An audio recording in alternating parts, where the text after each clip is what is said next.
Greenland, Russia or China will. And I'm not letting that happen. The US should not pursue its own interests by using other countries as a pretext.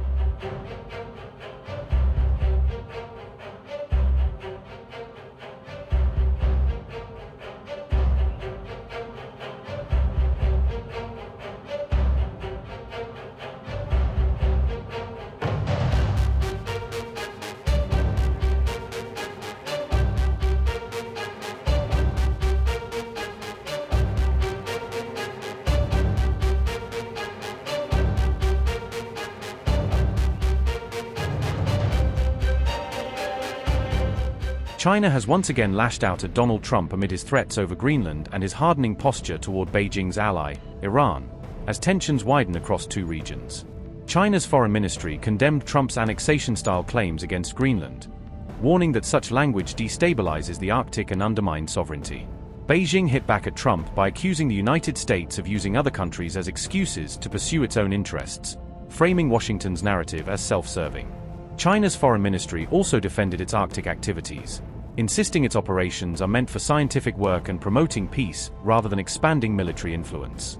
It further warned America to fully respect China's right to carry out Arctic operations, signaling it will not accept US pressure or exclusion in the region. The Arctic concerns the overall interests of the international community. China's activities in the Arctic are aimed at promoting peace, stability, and sustainable development in the region, and are in accordance with international law. The rights and freedoms of all countries to conduct activities in the Arctic in accordance with the law should be fully respected. The US should not pursue its own interests by using other countries as a pretext.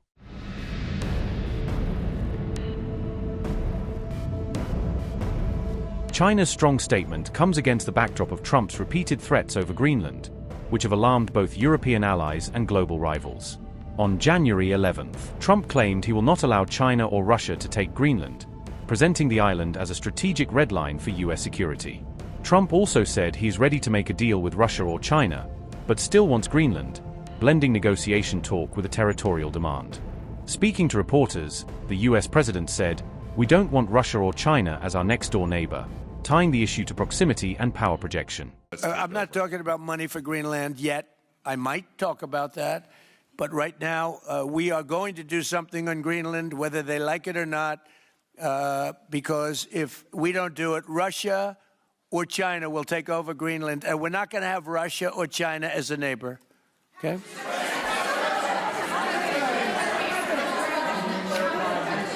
I would like to make a deal, you know, the easy way, but if we don't do it the easy way, we're going to do it the hard way.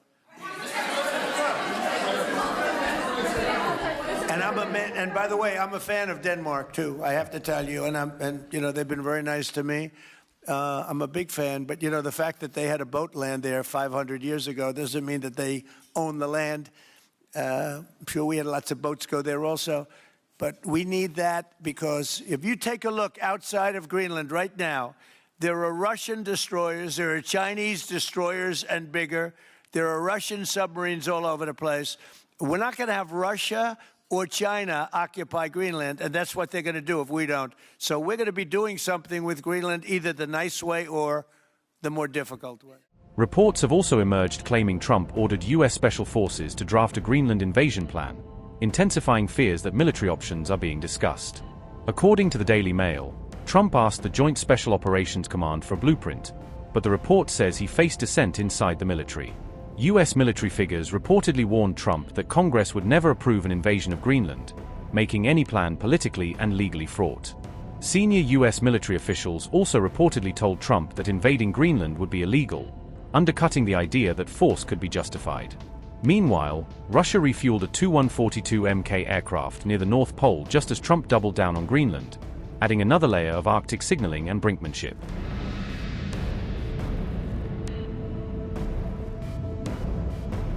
At the same time, China expressed solidarity with ally Iran amid simmering anti-government protests, signaling it does not want Tehran isolated. China said there were no reports of Chinese citizen casualties in Iran, but it still cautioned nationals to remain vigilant and stay safe in Tehran. The Chinese embassy also opened consular hotlines for nationals affected by the unrest, especially for those who may be trapped by disruptions and security closures. China hopes that the Iranian government and people will be able to overcome the current difficulties and maintain national stability. China always opposes interference in other countries' internal affairs, maintains that the sovereignty and security of all countries should be fully protected under international law, and opposes the use or threat of use of force in international relations.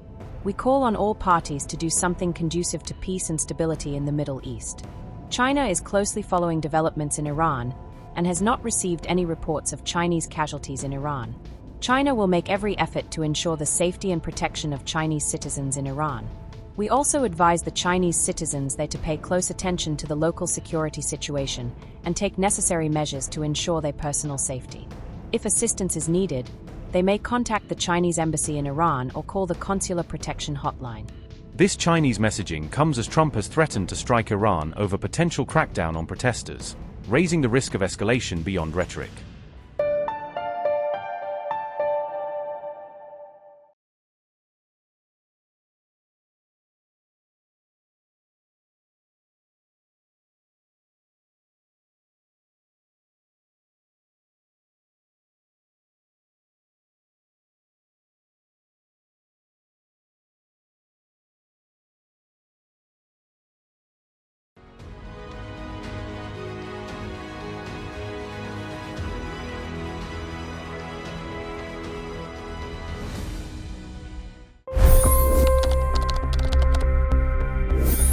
$25 crore गरीब गरीबी को परास्त करके बाहर निकले।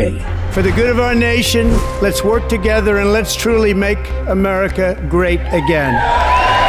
The fastest news breaks. Requested PM saying that we will have to speak to Putin and to Zelensky. The biggest news makers. The relationship with India is probably the most important bilateral relationship the U.S. will have for the rest of this century. The capital delivered quite an election result today. Expert analysis. The million-dollar question today is how to stop this dance of death. Ground reports. I'm standing at the crossroad of the Kumbh Mela. Behind me are more than 100 entry guards. Long-form interviews. Exclusionary politics is reflected in Manipur case as well. You don't bother because this is a small state. Deep dive into burning issues. It's often said DRC could be the richest country in the whole world. It's because of what sits underneath. Why exactly did the US topple the Sheikh Hasina government? HT videos. We don't just break news, we break it down.